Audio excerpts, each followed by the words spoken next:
शिव भक्ति का भाव ही यही कहता है।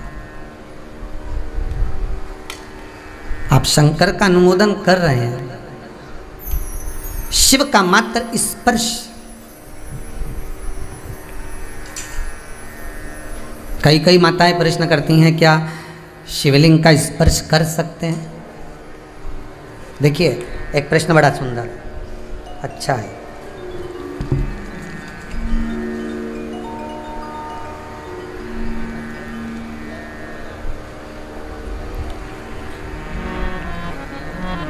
गुरुजी, आपने कहा था यदि घर में कोई पशुपति व्रत करे तो काली तिल शिव जी को नहीं चढ़ाना चाहिए। तो हम जो 6 अगस्त को पूजन करेंगे तो उसमें काली तिल चढ़ाएंगे, तो फिर चढ़ाएं कि नहीं चढ़ाएं? तो पहले तो ये बताओ, 6 अगस्त को सोमवार है क्या? नहीं है, नहीं? तो फिर जिस दिन पशुपति व्रत होता है सोमवार का, उस दिन नहीं चढ़ाना है। ये नहीं कि तुम 5 सोमवार करोगे तो उस बीच में ही नहीं चढ़ाना। ये तो कहीं वर्णन। एक माता जी ने प्रश्न करा कि हम जो भगवान शंकर जी का शिवलिंग बनाएंगे तो उसका विसर्जन कहाँ करने जाएंगे? तो घरे कर लो, उसमें कौन सी दिक्कत? घर में अगर पास में कहीं नदी हो, तालाब हो, बावड़ी हो, कुंड हो, वहाँ जाकर विसर्जन करो। शिवरात्रि के दिन पूजन कर रहे हो, रात को विसर्जन करना है तो रात को कर सकते हो, और सवेरे जाकर विसर्जन करना हो तो सुबह कर सकते हो। अगर पास में नदी हो, तालाब हो, कुंड हो, सरोवर हो, बावड़ी हो, वहाँ कर लो। और अगर नहीं है तो एक बाल्टी में जल भरो साफ, और उसमें विसर्जन कर दो, और उस पानी को गमले में कहीं ले जाकर वृक्ष के नीचे डाल दीजिए, विसर्जन हो जाएगा।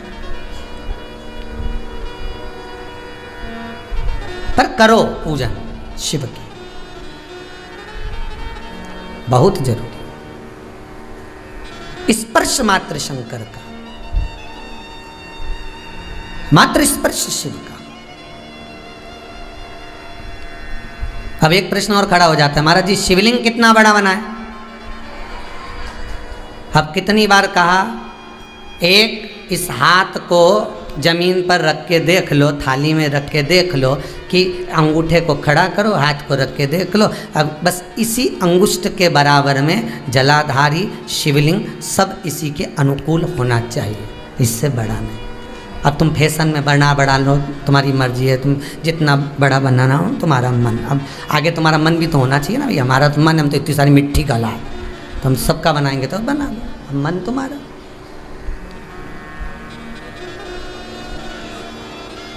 अब इतना बड़ा गणेश जी बिठाया तो लड्डू भी तो 2 किलो खिलाओ, सही है कि गलत है? बोलो तो जरा ईमानदारी से, है?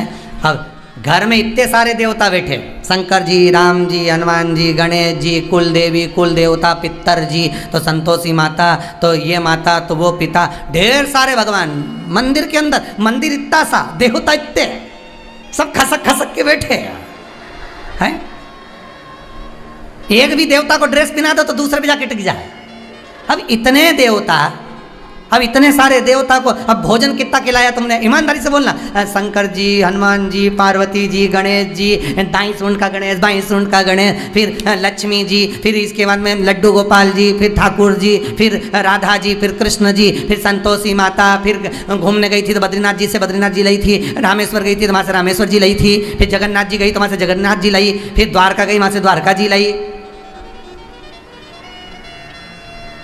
फिर सीओर आई तो उज्जैन चली गई, वहां से महाकाल जी लाई। अब इतना सारा देवता और इतनी सी शक्कर, इतनी सी शक्कर, और इतनी समझदार बन के बढ़िया पल्लू वल्लू डाल के इतनी सी शक्कर लेके आई और भगवान के सामने रख के, जय जगदीश हरे, खाओ।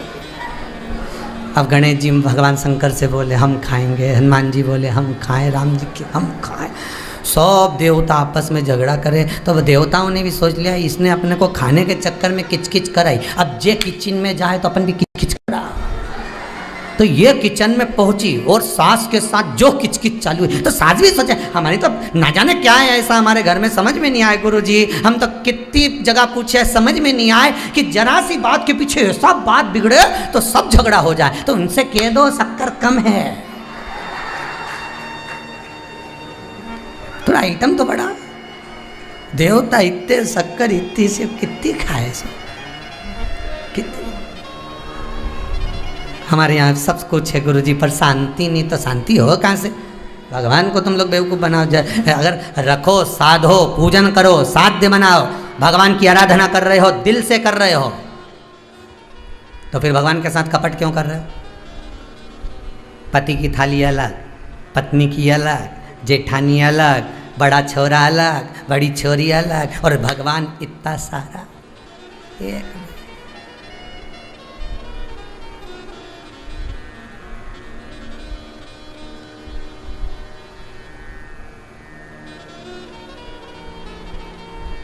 हमारी जो दादी जी रहीं गोलोकवासी लीलाबाई जी मिश्रा, श्रीमती लीलाबाई जी मिश्रा दादी जी, उनका एक नियम था, जितने हमारे घर में भगवान थे नहीं, सारे भगवान के भोग भी अलग रखती थी और दिया भी अलग लगाती थी। एक भगवान इतनी शक्कर लेके बैठती थी, इतनी जितनी आपको दिखाई, पर प्लेट बड़ी बड़ी 2-3 प्लेट रखती थी, सब में रख देती है गणेश जी तुम्हारा, शंकर जी तुम्हारा, लगा फिर रख दे, फिर 4 देवताओं की प्लेट की शक्कर कटोरी में डाल दे, फिर दूसरे 4 देवता को धो के मैं थाली में तो जल तो रहे स्नान का, मैं धोती जाए, मैं फिर भोग लगा दे, फिर बाकी का देवताओं के सबके भोग लगा के सबके दिया लगा के तब पूजन कंप्लीट करके फिर उठती मन में। तो हमको तो लगता है कि आज हमको अगर कुछ भगवान कृपा कर रहा है तो ये वही अलग अलग दिया और बत्ती का असर होगा, इसलिए भगवान कहीं कृपा कर रहा होगा, कहीं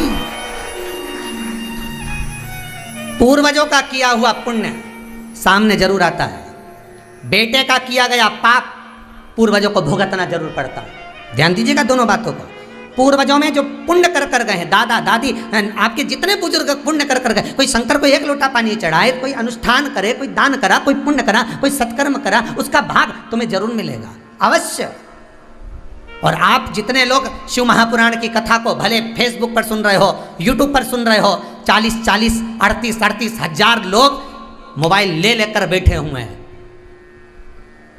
मैं धन्यवाद देता हूं आपको, आपकी भक्ति को, जो आप श्रवण कर रहे हैं, आपकी कथा को सुनने का जो भाव है, आपकी कथा सुनने की जो लगन है, आपकी कथा सुनने की जो रुचि है, ये रुचि केवल तुम्हारे तक नहीं रहेगी, तुम्हारी 71 पीढ़ी को तार देगी। ये रुचि वो नहीं है अकेली केवल, कि अकेली केवल वही रुचि है कि आपने कथा, नहीं नहीं नहीं, कथा आप सुन रहे हो, पर आपकी रोमावली में, आपके इस रक्त के अंदर जो आपके पूर्वजों का रक्त बह रहा है, उन पूर्वजों को वो तार रहा है, वो तार रहा है।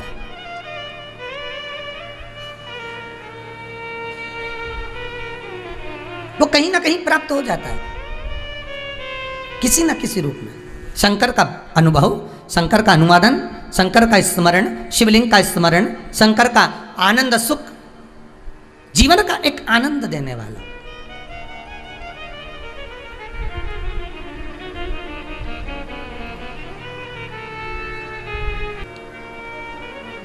अब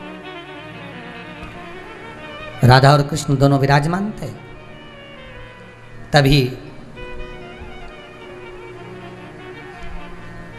अच्छा आप लोगों को कभी कभी ऐसा महसूस होता हो कि राधा कृष्ण का तो ये द्वापर में अवतार हुआ, यही राधा कृष्ण, केवल द्वापर में राधा कृष्ण नहीं, राम जी केवल त्रेता में नहीं आए, ऐसे ना जाने कितने त्रेता निकल गए और कितनी बार मेरे राम आ गए, ना जाने कितनी बार सतयुग निकल गया, ना जाने कितनी बार द्वारका ये द्वापर निकल गया, ना जाने कितनी बार कलयुग निकल गया, और अपने जैसे ना जाने कितनी बार आ चुके हैं। कई बार सतयुग आया है, कई बार द्वापर आया है, कई बार त्रेता आया है, कई बार कलयुग आया है। ये पृथ्वी कई बार नष्ट हो गई, पानी में डूब गई, चारों तरफ हाहाकार मच गया, सब दूर त्राही त्राही मच गई। कल आपको देवप्रयाग का वर्णन किया था, जहाँ पर भागीरथी और अलकनंदा का संगम है। उसको देवप्रयाग क्यों कहते हैं, उसका कारण क्या है? स्कंद पुराण में कहा गया, जब बारंबार सृष्टि जब पूर्ण तरह से जल में मग्न हो जाती है, संपूर्ण पृथ्वी जब नष्ट हो जाती है, तो देवता भी सोचते हैं, विचारते हैं कि हमें कहाँ जाकर रहना है। तो ये भागीरथी और अलकनंदा का धार का स्थान देवप्रयाग में ये 33 कोटि देवताओं के विश्राम का स्थल रहता है। कई लोग तो जाते हैं बद्रीनाथ, केदारनाथ, यमुनोत्री, गंगोत्री, तो देवप्रयाग गाड़ी निकल कर चली जाती, बस पढ़ लेते हैं देवप्रयाग। पर देवप्रयाग में रुकने का उनका मन, रुको, और 50 बार गाड़ी वाले से बोला, सहज नहीं है महाराज। एक बार भगवान कृष्ण राधा जी के साथ में गौलोक धाम में बैठे हैं, और गौलोक धाम में राधा कृष्ण केवल यही नहीं, ऐसे कई राधा कृष्ण, कई बार भगवान मेरे राधा और कृष्ण का कई बार द्वापर में अवतार हो चुका, कई बार मेरे भगवान आ चुके। गौलोक धाम में राधा कृष्ण विराजमान थे। पूर्णिमा का दिन था, कार्तिक की पूर्णिमा।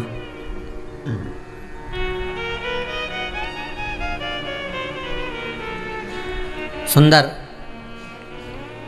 राधा उत्सव चल रहा था, खूब सुंदर उत्सव चल रहा है।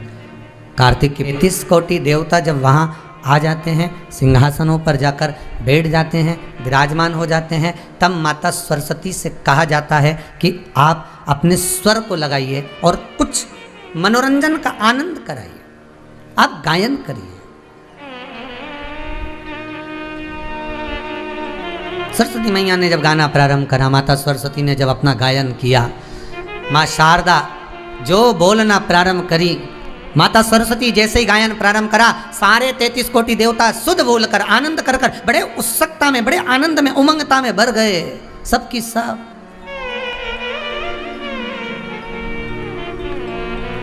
सब भर गए। और जब सब आनंद में भर गए, सरस्वती मैया ने जब गायन बंद करा, सरस्वती मैया ने जब भजन गाना, गायन करना, बीना बजाना जब बंद किया, तो बंद करते ही सारे देवताओं ने सरस्वती मैया को कुछ ना कुछ दिया। भगवान शंकर ने भी कुछ दिया, रतन आदि प्रदान करे, कोई किसी ने कुछ दिया, सारों ने दिया। सरस्वती मैया बड़ी खुश, बड़ी आनंद में, आज मेरा कितना सम्मान हुआ,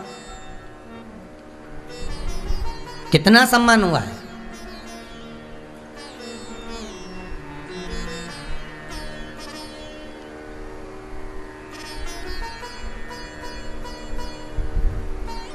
अब इतना सम्मान सरस्वती माँ का हुआ है, इतना आदर माता सरस्वती का हुआ है। सारे देवता बैठे थे, उसमें से देव ऋषि नारद ने एक बात शंकर जी को कह दी।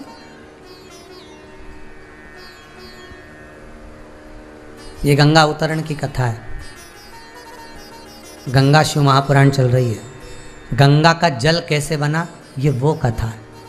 शायद आपने कभी सुनी कि नहीं सुनी, पता नहीं, पर देवी भागवत का यह पावन चरित्र, शिव महापुराण का, लिंग पुराण का, स्कंद पुराण का यह पावन चरित्र जो आप श्रवण कर रहे हैं, इस जीवन को उतारने वाला, कि गंगा का जल बना कैसे था। अपन ने तो कह दिया कि ब्रह्मा जी के कमंडल से गंगा निकली, अपन ने तो कह दिया।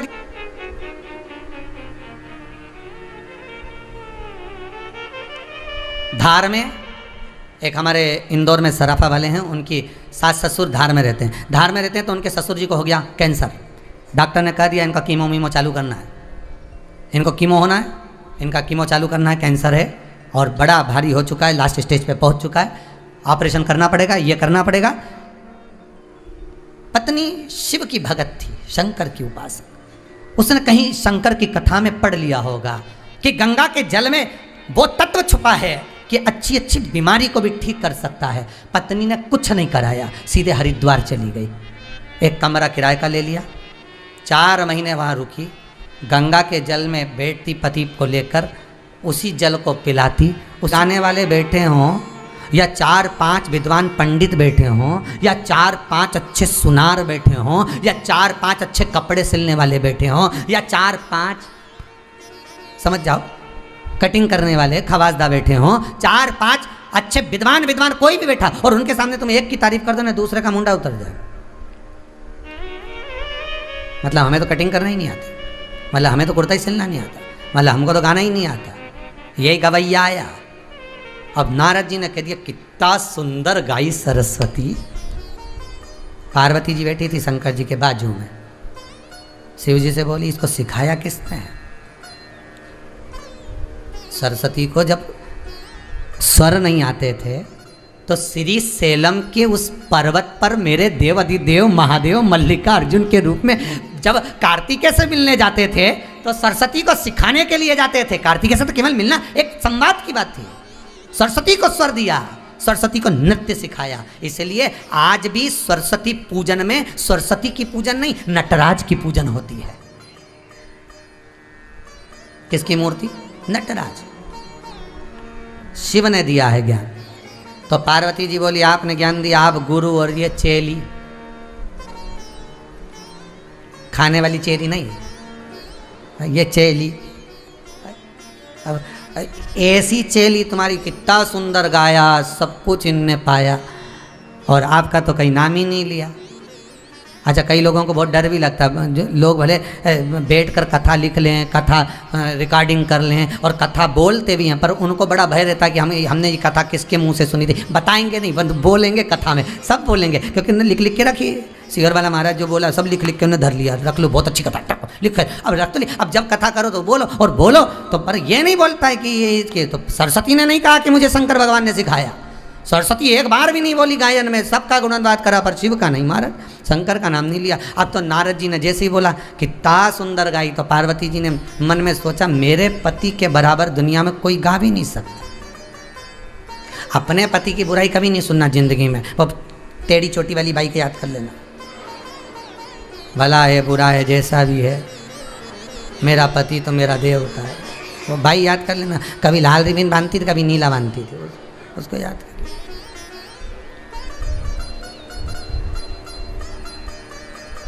पति की बुराई नहीं सुनना आपने, हो कभी नहीं सुनना। कोई कितना ही के,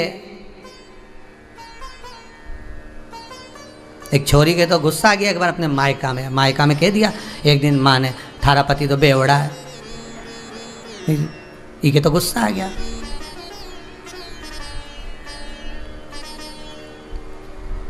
और गुस्सा में जाने कह दिया हमारा बापू भी तो बेवड़ा है। अब बोले, अब क्रोध, दोनों सास और बहू झगड़ी। क्यों?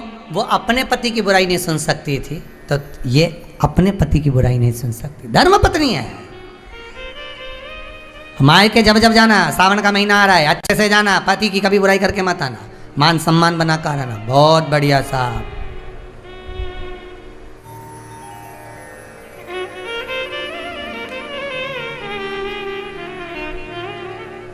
एक तो गाने याद करना पड़ेंगे मेरे को भी, भला है बुरा तो देखना पड़ेगा। तो अब इतना भाव से बोले, बुराई नहीं सुनूंगी हो। पार्वती जी ने शिव जी से कहा, भोलेनाथ जी से, बाबा मेरा ओघड़ गानी, मेरा त्रिकालदर्शी कैलाशी शिव, मैंने कभी नहीं सुना आपके मुख से गायन और आपका नृत्य नहीं देखा। शंकर भगवान मन में सोचे मेरा नृत्य देखेगी तो ये सब भग जाएंगे जितने बैठे। चित्ते 33 कोटि देवता कुर्सी लगा के बैठे थे सिंहासनों पे, एक नहीं दिखेगा। एक पाँव पटके तो इधर का गया, इधर पटका तो इधर का गया। शिव जी बोले नृत्य तो नहीं दिखाऊंगा, पर गायन की बात है तो गाऊंगा। शंकर भगवान ने उठाया डमरू, और जो भोलेनाथ जी ने डमरू बजाया, जो डमरू बजाया, धीमा बजाओ भोलानाथ डमरू, धीमा बजाओ, धीमा बजाओ, बजाओ भोलानाथ डमरू, धीमा बजाओ, धीमा बजाओ। रोकी धुन सुन के राम जी आए, रावण भी आया हमारी जी के लाए। धीमा बजाओ भोला डमरू, धीमा बजा।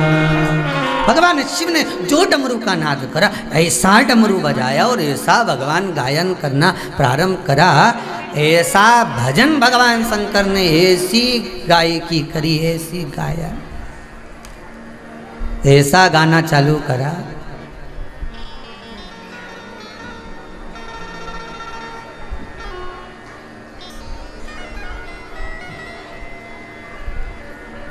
सरस्वती मैया तो गाने के बाद बंद हो गई। मतलब सरस्वती मैया ने भजन किया, गायन किया, उसके बाद बंद हो गई। और शिव जी,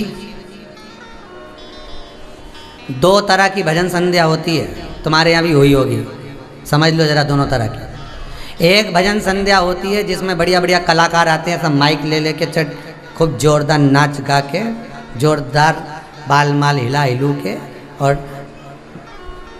अब हमारी तो है ही नहीं, तो जोरदार अच्छी बढ़िया जुल्फे मुल्फे हिला हिलू के, नाच के गा के चले जाओ। एक भजन संध्या तो वो, और जितने वो नहीं गाते तुमसे ताली बजा बजा के तुम्हें निपटा जाते हैं, और खुद गाए ना माइक तुम्हें लगाए। अब समझ में नहीं आया, 10,000 का लिफाफा इनको मिलेगा और हमसे गवा गवा के मार दे रहा। अब भजन वो थोड़ा सा गाए, अपन से ज़्यादा गब्बा है। अब माइक ले उनके मुंह में, फिर माइक ले उनके, अब बेचारा गा गा के उसी का गला फट गया जो पास में बैठे थे। जितने लोग आगे बैठे थे ना स्टेज के सामने, उन्होंने माइक लिया और उसके मुंह में दिया, तो जो आगे बैठा था ना वो उठ के सीधे जिसने भजन संध्या कराई थी उसके पास गया और जाके बोला, इसको 5,000 का लिफाफा देना, 5,000 का हमें दो, आधा हमने गाया, आधा हम गाया, लिफाफा आधा कर। दो तरह की भजन संध्या, एक में खूब जोरदार जोरदार गाएं, और वो केवल गिने चुने भजन, 9 बजे चालू करेंगे, हमने वाला पहला भजन ये वाला गणेश वंदना गाना है, दूसरा ये गाना, तीसरा ये गाना, और गिने चुने भजन गाए, तुम लोगों को रिझाया चले गए। और दूसरी भजन संध्या एक होती है गांव में गम्मत, और वो हारमोनियम लेने, तबला ने, ढोलक लेने, और फिर मंजीरा लेने, सब ऐसा घेर के बैठ जाए और लगने दो, फिर सुट्टी और चलने दो। अब बोलो कौन सी भजन संध्या पहले बंद होगी? वो अब कौन सी भजन संध्या पहले बंद होगी बोलो?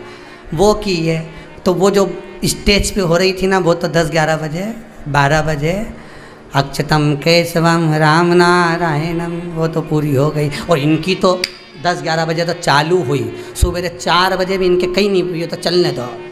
तांबा का हंडा तो धरो पानी, और जो गम्मत चले ने, 2 गाने बैठे ने 2 सुट्टी लगाए, फिर 2 गाने बैठे ने 2 सुट्टी लगाए, और चलती रहे बस ये। तब बाजू वाले ने कहा 7:30 बज चुकी है, गम्मत बंद। तब इनने चाय माय पी, घर गए, मुंडा धोया, पत्नी के तो मालूम तब भी आया।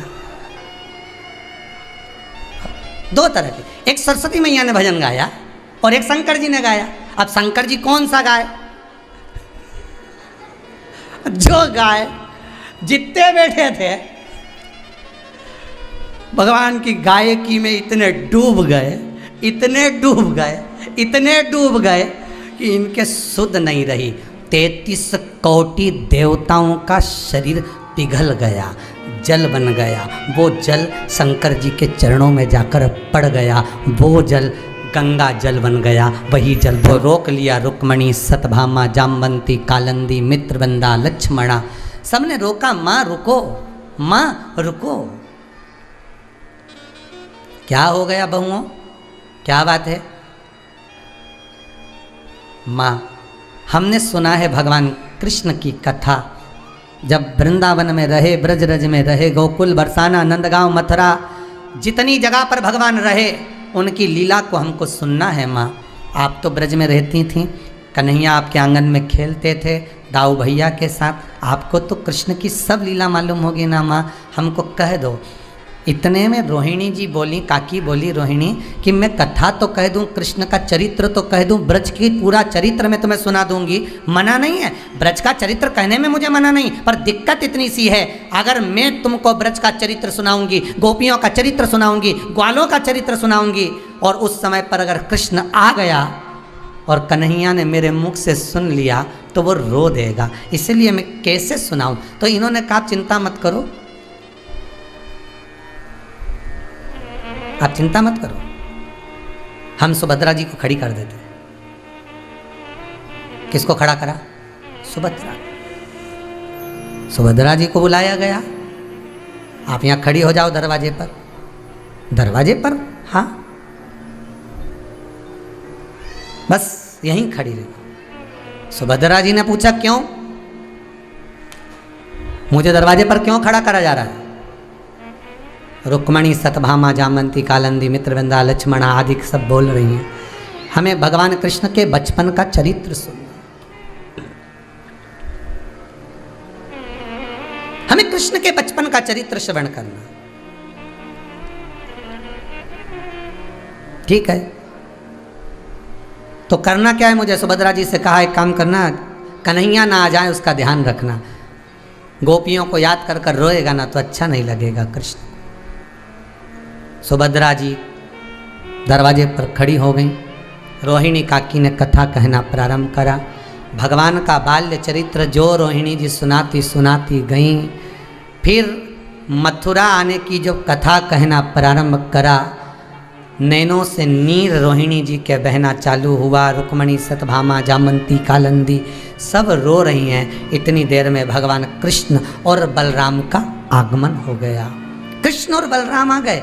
सुभद्रा जी बीच में खड़ी थी, एक इधर से आया, एक इधर से आया।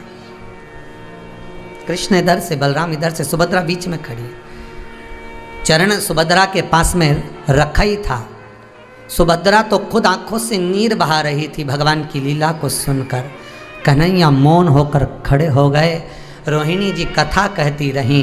कन्हैया आंख के आंसू खुद के पोंछते रहे। खुद के आंख के आंसू मेरा कृष्ण पोंछ रहा था। इतना रोया मेरा ठाकुर कि पोंछते पोंछते मेरे ठाकुर के हाथ गल गए। जो रोहिणी जी ने दर्शन किया कि ठाकुर के हाथ नहीं दिख रहा है, भगवान कहते हैं ये बलराम, ये सुभद्रा, ये कृष्ण का दर्शन बिना हाथ का अगर कहीं होगा तो जगन्नाथपुरी में होगा, क्योंकि मैं गोपियों के लिए रोया हूं, मैंने ब्रजवासियों के लिए रोया हूं। एक बार मेरे ठाकुर का हस्त वहां गला था, और दूसरी बार ये देवी भागवत कहती है, स्कंद पुराण कहती है, लिंग पुराण, नर्मदा पुराण कहती है, ये गर्ग संहिता कहती है, कल्याण का गंगा अंक कहता है कि एक बार 33 कोटि देवता जब रुदन करते हैं, रुदन नहीं कह सकते, प्रेम के उस भक्ति में जब डूब जाते हैं, इसको रुदन नहीं कहेंगे, इसमें डूब जाना, भगवान शंकर के गायन में अपने तत्व को भूल जाना, अपने आप को भूल जाना। जब व्यक्ति स्वयं को भूल जाता है ना तो फिर कुछ नहीं रहता। स्वयं को भूल गया, ये कुछ भी नहीं इसके पास। जब व्यक्ति अपनी मस्ती में आता है ना, अपनी मस्ती में, अपनी मस्ती, मुझे मेरी मस्ती कहाँ लेके आई, मुझे मेरी मस्ती कहाँ लेके आई, कहाँ लेके आई, कहाँ लेके आई। ये 33 कोटि देवताओं के लिए इतनी आनंद मस्ती में डूब गए देवता, इतनी आनंद मस्ती में कि उनको शुद्ध नहीं है। शरीर कहाँ गया? प्रेम जब अनंत हो गया, रोम रोम संत हो गया। शंकर के भजन की गायकी में, शिव के गायन में, शंकर के संबोधन में इतने डूब गए कि शुद्ध नहीं पड़ी, शुद्ध चली गई। कई लोगों की आदत रहती है, साहब कथा में इतने डूब जाते हैं उनको मालूम ही नहीं पड़ता, मालूम ही नहीं पड़ता कि कहाँ क्या है।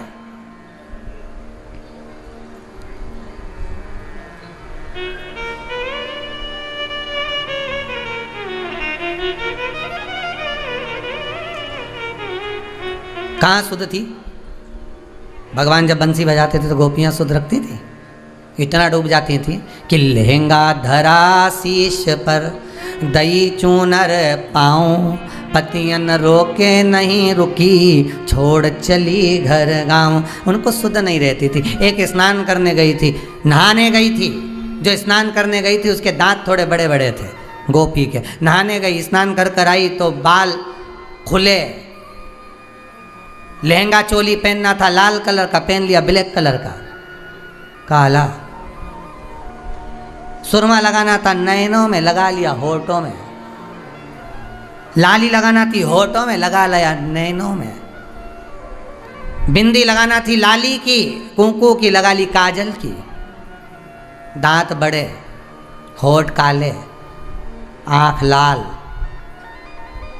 लहंगा चोली काला, ऊपर से बाल खुल्ला, बंसी की आवाज में सुध भूल गई। जैसी दरवाजे से निकल रही थी इसका पति अंदर आ रहा था, आते सी डर गया। कौन है जो चिल्लाया? कौन है? पत्नी कोनी मार के बोली, मैं लीला। कहाँ जा रही? याद आ गई, हिरनी का बड़ा बड़ा दांत, कि थारी अम्मा मारेगी कि कूटेगी। अब ध्यान आ जाए। और गाते ना माता, छोटी सी गाड़ी लुढ़कती जाए जा में बैठी संजामा संजामा, गागरो चमकाती जाए, चूड़लो चमकाती जाए, बोझ जाए बोले। अब पति डर गया। पति ने कहा ऐसा श्रृंगार करा, जरा दर्पण तो देख ले। पत्नी बोली तुम देख लो, हम तो अच्छे।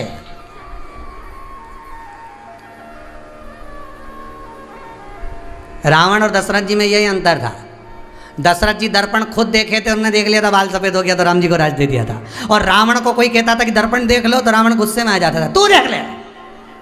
रावण और दशरथ जी में यही अंतर, भगत और क्लेशी में यही अंतर होता है। भगत जो होता है ना, वो दर्पण देख रहा है, खुद देखता है कि अपने भीतर की कमी क्या है, अपने भीतर का अहम को मेरे को निकालना है। और जिसके भीतर अहंकार बहुत होता है ना, वो दर्पण देखने की पसंद नहीं करता। वो तो जब देखे तो बस यही देखे, कितना जोरदार, बस अहम और बढ़ जाए। और अब शुद्ध नहीं रहती थी, जैसे गोपियों को शुद्ध नहीं थी। भगवान की बंसी की आवाज में क्या जादू था, शुद्ध नहीं थी। ब्रजवासी कहते हैं, कभी कभी आपने सुना होगा भागवत जी में, हमने तो किसी के मुख से सुना है कि ओ नंद लला जो तुम होते नंद लली। अच्छा हुआ नंदराय जी तुम्हारे घर में इतना सुंदर लड़का हुआ, इतनी सुंदर लड़की हो जाती तो। ओ नंद लला जो तुम होते नंद लली, तो गले कट जात करोड़न के। अच्छा हुआ इतना सुंदर छोरा हुआ, इतनी सुंदर छोरी हो जाती तो ना जाने कितने तो बावड़ी में डूब के मर जाते जाके चक्कर में, इतने सुंदर। वो बोलो बोलते ना, जो गोरे होते तो क्या करते मनमोहन, तेरे काले रंग पर तो दुनिया लुट जाती है। बस कृष्ण जैसे बंसी बजाते थे, गोपियां सुध भूल कर चली जाती थी, ध्यान नहीं रहता था। उसी तरह राधा उत्सव में, गौलोक धाम में, जब मेरे शंकर ने गाना प्रारंभ करा, सुध भूल गए सारे 33 कोटि देवता, जल का रूप ले लिया और जल के रूप में सब एकत्रित होकर शिव के पास आ गए, शंकर के पास आ गए। शिव जी ने देखा कि ये जल इतना बहता हुआ आया। पार्वती जी ने शंकर को शुद्धता दिलाई, भोलेनाथ अब थोड़ा रुक जाओ, 7:30 बज गई, अब थोड़ा रुक जाइए। भोलेनाथ जी रुके तो भोलेनाथ जी ने पूछा ये देवता उन कहाँ चले गए? सब कुर्सी पे बैठे थे, सिंहासन पर बैठे थे, गए गए कहाँ?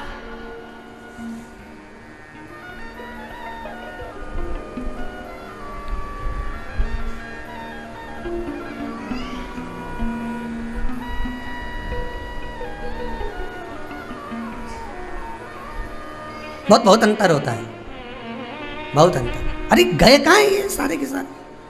तो पार्वती जी बोली गए कहीं नहीं, कथा सुन सुनकर, भजन सुन सुनकर ये सब पानी का रूप धारण कर लिए। तुम्हारे चरणों के पास सब है, तुम्हारे चरणों के पास सब जल के वेग में है, सब जल के रूप में। शिव जी ने जल को हाथ में उठाया,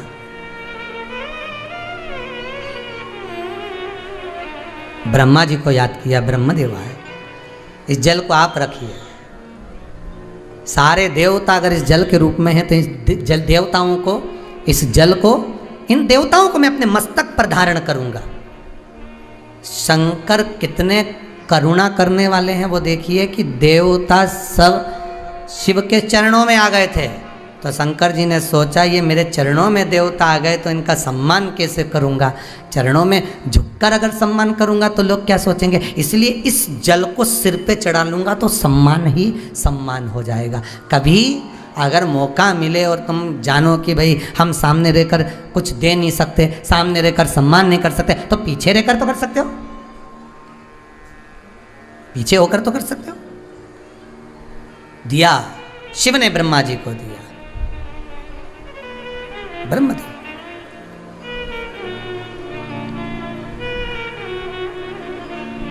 भगवान विष्णु आए, शिव से कहा, भोलेनाथ, शंभु, शंकर, हे त्रिकालदर्शी, हे कैलाशी, हे अविनाशी, हे ईश्वर, करुणा सागर, निवेदन स्वीकार करिए। शिव बोले, क्या क्या निवेदन? बस निवेदन केवल इतना सा है, हे शंभु, हे शंकर, हे त्रिकालदर्शी, हे कैलाशी, हे अविनाशी, इतनी करुणा करो, ये 33 कोटि देवता जिस जल के रूप में एकत्रित हुए हैं, ये जल अपने मस्तक पर धारण करो। शंकर कहते हैं, समय आएगा तब मैं इस गंगा के जल को अपने सिर पर धारण करूंगा, अपने मस्तक।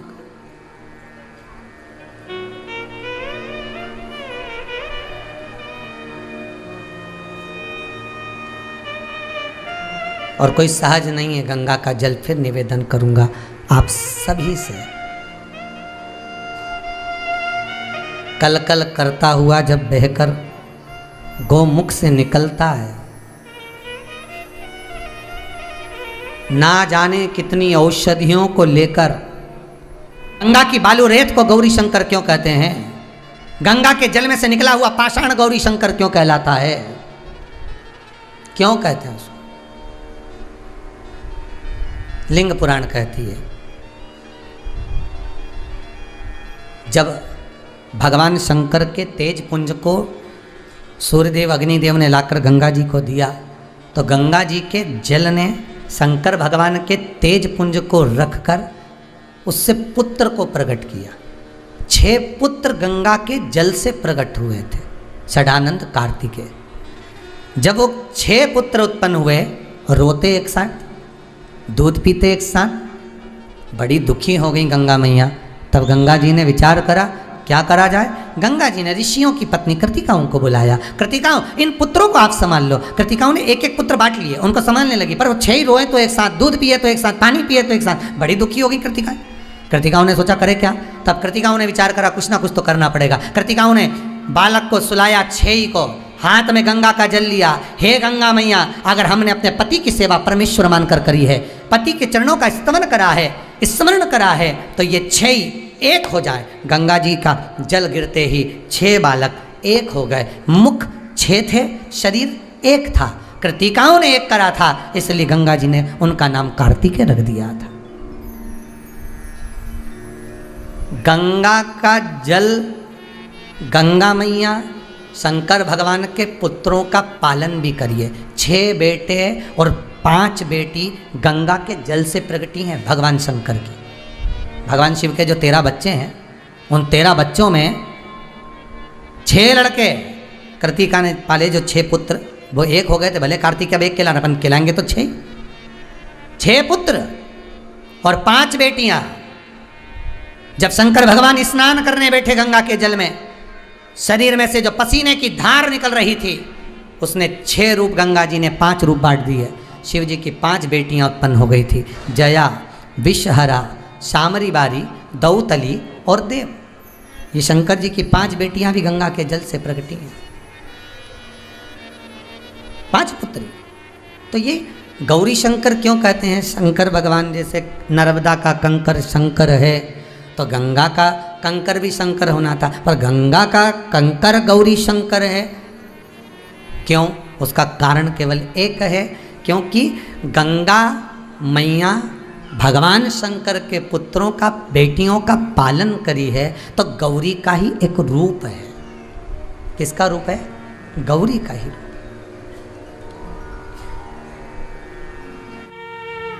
थोड़ा सा भाग, थोड़ा पुण्य, ये जो आप अनुष्ठान कराए हैं, ये दूसरे के द्वारा, जैसे किसी के मुख में श्वास दी जाए, फूका जाए, तो दूसरे के द्वारा हवा दी जाए, वो एक अलग बात है, पर खुद की भी कुछ हवा खुद की भी कुछ श्वास होना चाहिए, खुद की भी दिया। ब्राह्मणों ने अपना एक भाव महामृत्युंजय मंत्र के भाव से लगाया, सब कुछ किया, आपने भी कराया। हवा तो गई, पर उसके भीतर का भी तो बल होना चाहिए, उसके भीतर का भी तो एक बल हो, उसके भीतर का भी तो एक आनंद हो,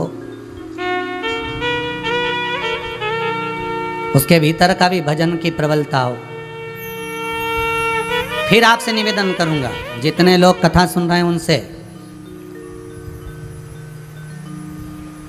जितने लोग श्रवण कर रहे हैं उनसे निवेदन करूंगा, आपका खुद का पुण्य होना चाहिए।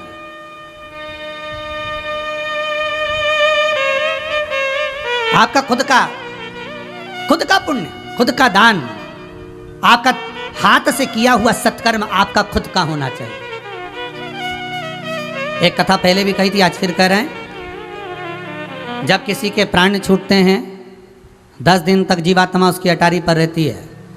मरने के बाद लोग दान करते हैं, सैया का दान करा, सुख सेच करा, ब्राह्मण भोजन कराया, आदि दान तुम लोगों ने करे। पर इस मायावाद का खंडन तो श्रीमद् वल्लभाचार्य जी ने जगन्नाथपुरी में कर दिया। जिस समय जगन्नाथपुरी में मरने के बाद एकादशी का दान दिया जा रहा था, तो श्रीमद् वल्लभाचार्य जी ने जाकर, जगत गुरु श्रीमद् वल्लभाचार्य जी ने जाकर कहा था कि अगर एकादशी का दान करना है, पुण्य करना है, तो जीते जी करो। मरने के बाद की कोई गारंटी नहीं कि तुम्हें, खुद एकादशी करो, खुद दान करो। सैया दान कर रहे हो तो अपने जीते जी कर लो, अन्न का दान कर रहे हो तो अपने जीते जी कर लो। कुछ करना है तो अपने जीते जी कर लो। मरने के बाद की कोई जवाबदारी नहीं, कोई गारंटी नहीं कि कोई करेगा और तुम्हें मिलेगा, इसका कोई भाव नहीं कर सकते। हम फिर कहें